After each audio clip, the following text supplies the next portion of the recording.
Hello friends good morning and welcome back to my channel. आमी साथी आज के आरो एक नतून सकाले तोमादेरके साथे निये आरो एक नतून भिडियो स्टार्ट करलाम। आरो एक छोट्ट ब्लग तोमादेर केमन लागबे जानि ना, तो चलो स्किप ना करे पुरो भिडियोटा देखते थाको, आशा करी भालो लागबे। तो सकाल बेला এই যে মোছামুছির কাজটা কমপ্লিট করে নিলাম। আর বাবু রাত্রেবেলা যখন ঘুম হয় না তখন ওই গাড়ি খেলনা টেলনা নিয়ে ঘরের মধ্যেই খেলা করে, তো ওগুলো ঘরের মধ্যেই থাকে। তো ঘরটা মুছে নিলাম, তারপরে জলগুলো ভরে নিলাম, জলগুলো ভরে রেখে তারপরে জামা কাপড়গুলো কেচে দিলাম। সকালবেলা দেখছি ভালোই রোদ্দুর উঠেছে, তো বাসি জামা কাপড় যে নাইট টাইটি ছিল বাবুর স্কুল ড্রেস ওগুলো সব কেচে দিলাম। আর এগুলো তো রোজই হয় জামা কাপড়গুলো, মানে বাবুর জামা কাপড়গুলো রোজই কাচতে হয় আর ভুলানাতের। তারপরে একটু চা করে খেয়ে নিলাম। আর তারপরে দেখো ভাত আর তরকারি বসিয়ে দিচ্ছি। সকালে একবারেই রান্না করব আজকে, কেননা আজকেও বাজারে যেতে হবে, তো তার জন্য একবারে দুপুরের ভাতটাও বসিয়ে দিয়েছি দুবেলার জন্য। আর করে নিচ্ছি কাঁকরোল ভাজা আর করছি টক ডাল। তো এই রান্না করে থুয়ে দেখো আমি শাড়িটাও পরে নিয়েছি, তো দেরি হয়ে যাচ্ছে জন্য শাড়িটা একবারে পরে নিয়েছি, কেননা 9টার সময় বাজারে যেতে বলেছিল, আমার দেরি হয়ে যাচ্ছে জন্য এদিকে ডালটা বসিয়ে দিয়ে আমি তাড়াতাড়ি করে কাপড়টা পরে নিলাম।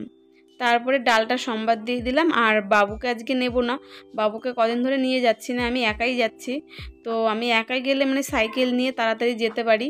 দেখো টক ডাল করছি আম দিয়ে, তো আমগুলো একটু গলিয়ে গলিয়ে দিচ্ছি, তাহলে একটু টকটা ভালো হবে। তো আজকে আর কিছুই রান্না করব না। আর পরে বাড়ি আসার সময় যদি মাছ দেয় তাহলে বাড়ি এসে আবার মাছটা রান্না করতে হবে। তো দেখো মানে ভাতটা নামালাম, ফ্যানটা ঝরবে, আর এদিকে ডালটা সম্বাদ দিয়ে দিলাম। ততক্ষণে এই যে ঘরের বিছানাপত্রগুলো তুলে নিলাম, বাবু তো শুয়েছিল, তো তার জন্য বিছানাপত্রগুলো তুলে বাবুকে দুটো খাইয়ে দিয়ে তারপরে আমি বাজারে চলে গেছিলাম। আর আজকে বাজার থেকে মানে বসে থেকে থেকে বাড়ি এসেছি, তো অনেক বেলা চলে গেছিলো। এসে তারপরে বাড়ি এসে স্নান করে নিলাম, আবার প্রচণ্ড গরম ছিল। আর বাবু দেখো সাইকেল নিয়ে সেই ঘোরাঘুরি করছে, আমি এত ডেকেই যাচ্ছি কিছুতেই শুনছে না। আর আসার সময় বললাম না কতগুলো মাছ দেখো পমপ্লেট মাছ দিয়ে দিয়েছে, তো এগুলো আমাকে আবার করতে হবে। অনেক দেরি হয়ে গেছিলো, 4টে বেজে গেছিলো। তো আর কি করব, ভোলানা তো বাজার থেকে বাড়ি চলে এসেছে। আর এই যে মশলাটা কষিয়ে এই যে পমপ্লেট মাছটা করে নিচ্ছি, আর একটু বেগুন দিয়ে দিলাম। আর ডাল তো আছেই, সকালের ডাল কাঁকরোল ভাজা করেছিলাম, তো ওগুলো আছেই। তো এই রান্না করে তারপরে খেতে বসবো। তখন দেখো বেলা তো চলেই গেছিলো, আমাদের বাড়িতে চলে এসেছে লোকনাথ। তো ইনি প্রতি বছরই এই রকম লোকনাথ সেজে আসে, তো এবারও এসেছে। তো আমি কিছু পয়সা দিয়ে দিলাম।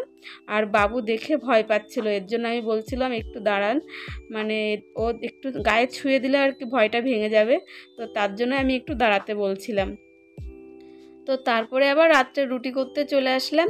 তো ভোলানাথ ফ্রিজ থেকে দুধটা বের করে দিয়ে গেল, দেখো ওই দুধটা গরম করে দেবো, খেয়ে নেবে। আর রাত্রে করে নিচ্ছি রুটি আর একটু ঝিঙের তরকারি। তো মাছ আছে, মাছের তরকারি দিয়ে তো রুটি দিয়ে খেতে পারবে না, তো তার জন্য একটু ঝিঙের তরকারি করে দিচ্ছি। আর আজকেও রুটিগুলো কিন্তু খুব সুন্দর সুন্দর ফুলছে দেখো। আর এই গরম গরম রুটি আর তরকারি হলে না মানে অনেকগুলো রুটি খাওয়া যায়, কিন্তু আমি তো রুটি খাই না, আর যদি রুটি খাই তাহলে 3টে 4টে 5টাও খেয়ে নিতে পারি। তো রুটিগুলো সেঁকে নিলাম। আর এইদিকে অয়ন পড়তে বসেছে।